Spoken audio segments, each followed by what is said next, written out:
Les Algériens ont encore envahi les rues du pays ce vendredi, premier grand rassemblement depuis le départ du président. Ils refusent toute implication des fidèles de Bouteflika dans la transition politique.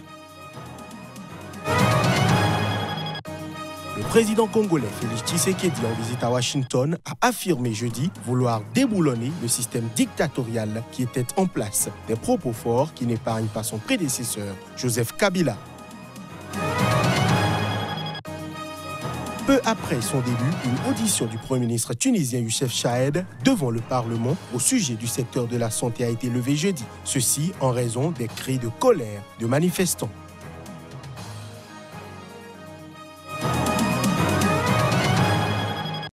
Un nouveau journal sur Sika. Bonsoir à chacun, bonsoir à tous. Les Algériens ont encore envahi les rues du pays ce vendredi. Premier grand rassemblement depuis le départ du président.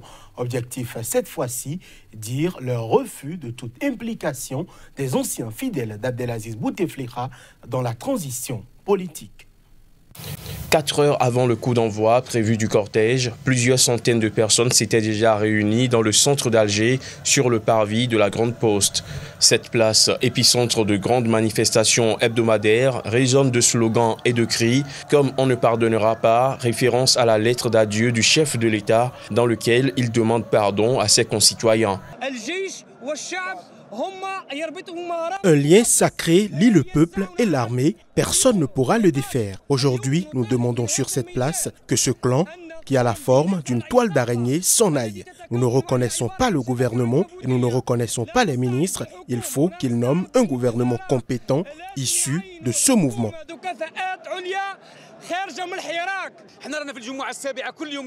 Nous en sommes au 7e vendredi. Nous venons à chaque fois d'El Bayad, du sud, de partout, pour que l'Algérie soit libre, démocratique, et nous n'accepterons en aucun cas que le gouvernement actuel ou l'Assemblée parlementaire actuelle qui conduisent la période de transition vers l'Algérie de demain, l'Algérie démocratique, l'Algérie des hommes libres, l'Algérie du droit et du devoir. D'ici, nous leur disons, vous partirez tous.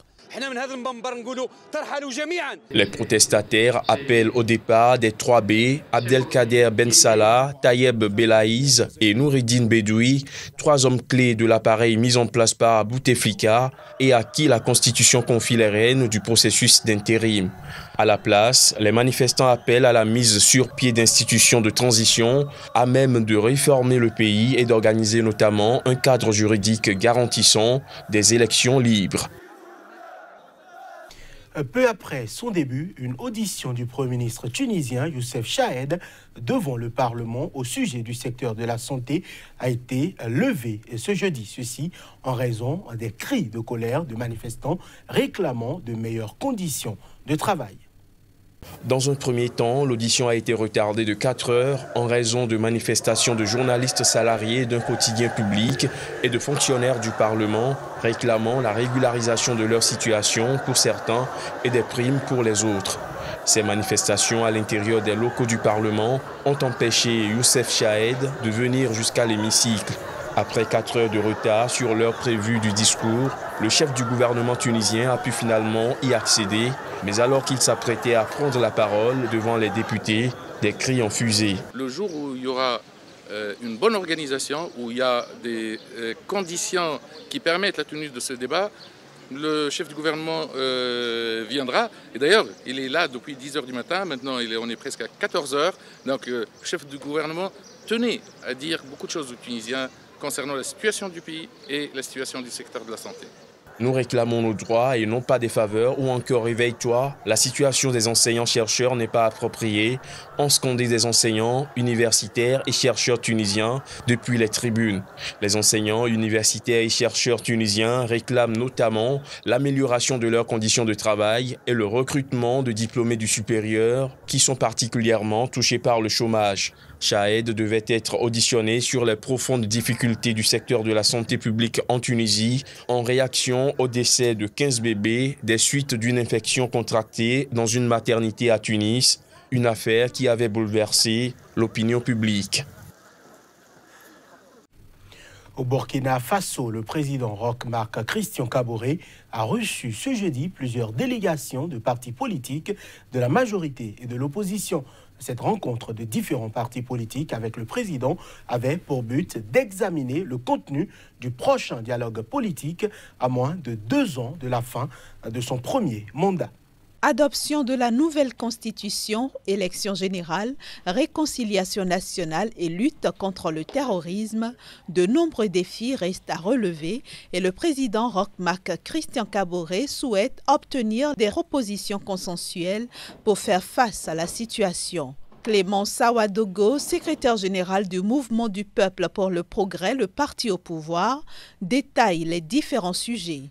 Sur la mise en œuvre du référendum constitutionnel sur la Constitution de la Ve République, également sur l'organisation des prochaines élections présidentielles, législatives, municipales, sur la question de la sécurité, de même que sur d'autres questions comme celles qui ont trait à la réconciliation nationale.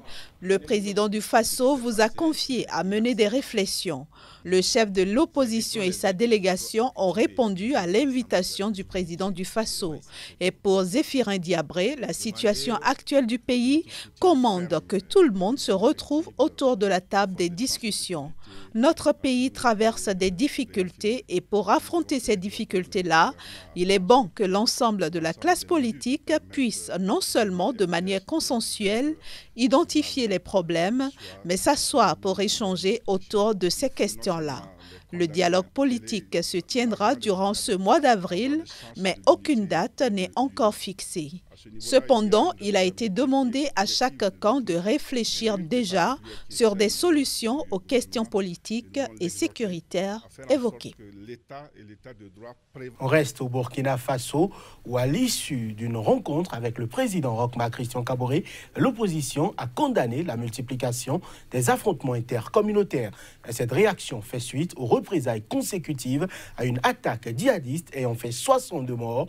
On écoute respectivement le ministre de l'administration burkinabé et le chef de file de l'opposition. Parce que ce qui s'est passé est inacceptable. Nous invitons les uns et les autres à cultiver le vivre ensemble qui a toujours été l'élément essentiel du Burkina Faso et demander à tous ceux qui peuvent nous appuyer de le faire. Parce que si nous ne cultivons pas la tolérance, nous n'arrivons pas à travailler pour aboutir donc à une cohésion sociale, nous ne pouvons pas travailler pour le développement. Et notre soutien ferme et indéfectible aux forces de défense et de sécurité a toujours été réaffirmé. Et nous ne pouvons qu'exhorter le gouvernement à faire en sorte que l'ensemble des mesures qui permettent aux éléments des FDS de vaincre ce mal-là soient continuellement mis à leur disposition.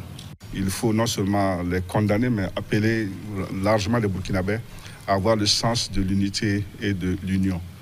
À ce niveau-là, il y a une responsabilité qui est collective de nous tous, mais il y en a une qui est particulière, qui est celle du gouvernement, et nous voulons l'exhorter à faire en sorte que l'État et l'État de droit prévalent dans ces situations.